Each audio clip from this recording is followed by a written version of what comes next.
Hey everyone, in this video, I'll be going over the top 5 mistakes you're probably making as a beginner keyboard and mouse player. Hopefully you're able to learn from this video and not make these mistakes because they really slow down your progression. And now without any further ado guys, let's get right into it. The first mistake you're probably making is worrying too much about what peripherals you're using. Lots of beginner players, including myself, thought that I needed the best keyboard and the best mouse when that simply isn't the case. Most of the time, working with what you already have is good enough. Getting tied up in the mindset that you need all this expensive gear to improve on keyboard and mouse is just an unhealthy mindset to have because it's going to really affect your improvement. This is because more often than not you won't be trying as hard with your current peripherals because you think that they're the reason that you're not improving. Then like me, you go out and buy these expensive products and you realize you're the exact same skill as you were before with the worst quality keyboard and mouse. So instead of blaming your peripherals on why you aren't insane on keyboard and mouse after 1 week, realize that you can make any peripherals work as long as you actually put the time into improving at the game. You could have a $20 mouse or a $200 mouse and you would still be at the exact same skill level you are now, just with a better mouse. Peripherals don't define how good you are or how good you can be on keyboard and mouse, so keep using what you're using until you're a more established player, and then you can go ahead and upgrade your peripherals. For now though, don't stress about upgrading them right away because they won't make you any better or your progression any faster.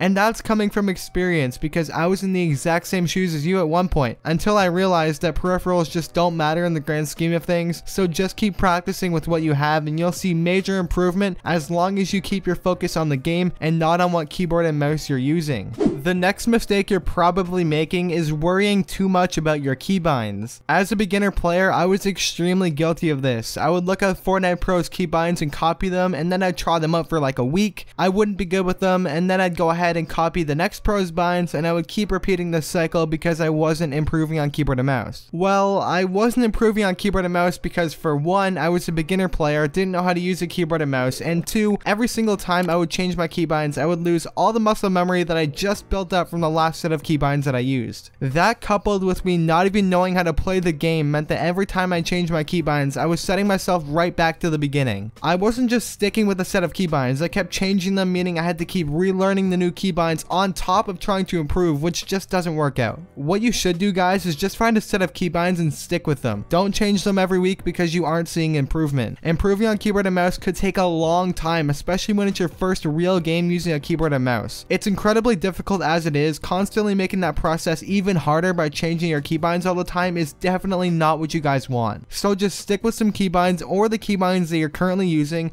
Your progression will go so much smoother and you'll improve so much faster. You can start changing your keybinds when you're a better player on keyboard and mouse, but until that point, just keep the ones you have. The next mistake you're making is playing way too much creative. Now don't get me wrong, playing creative is great for improving and I highly recommend it, but there becomes a point where you're just so used to playing creative and all the skill that you've built up in creative is not going to be with you in online matches because of the extreme difference between real matches and creative. The differences in actual online matches versus creative could include ping differences, usually between 10 and 20 milliseconds, frame drops, actually having to face good players, real fighting situations, and so much more. By strictly playing creative, you're limiting yourself on how good you can be because you want to become a better player overall, not just in creative. So what I recommend is incorporating a healthy mix of both creative and pubs into your daily gameplay. If you plan on playing Fortnite for 3 hours one day, maybe spend 1 hour in creative and the other 2 hours learning how to improve in online matches, because I promise you guys, just playing creative, even if you're playing all the best maps to practice like zone wars and box fights, you still aren't getting the real actual in-game practice, which is most important. I guarantee lots of you guys switch to keyboard and mouse with the intention to earn money someday off the game. I know you want to become a pro player one day, and to do that you actually have to train like one. You don't see pro players playing hours upon hours of creative. They're spending majority of their time playing arena, getting comfortable taking fights, and building their skill. So if you want to become as good as possible at Fortnite and maybe even become a pro one day, you have to get comfortable taking fights, playing pubs, playing arena, and not just strictly playing creative. By building your skills in both creative and actual online matches, you'll improve on keyboard and mouse much more efficiently, and you'll have a much better shot at achieving your goals at becoming a pro player one day, or at least becoming a really good player. That's going to take us right into our fourth mistake you're probably making, and that's not taking fights or risky plays in game. Now this is yet again something I was guilty of as a beginner, and that's why I'm here telling you so you don't make these same mistakes that I did. As a beginner, I never took fights while I was playing. I would land in a completely dead part of the map, end of the battle bus, and I would hide the entire game and end off the game dying to the storm and getting 0 kills. Now that's a pretty big waste of time, isn't it? Not only was I not improving at all, but I was literally wasting valuable time that I could have spent actually practicing and improving. So you don't make the same mistakes as me. What I recommend you to do is get comfortable being uncomfortable. Take fights, land hot, and get uncomfortable. If you see a guy mid-game and he looks like an absolute sweat, push him, because the only way you will ever improve and become a super good player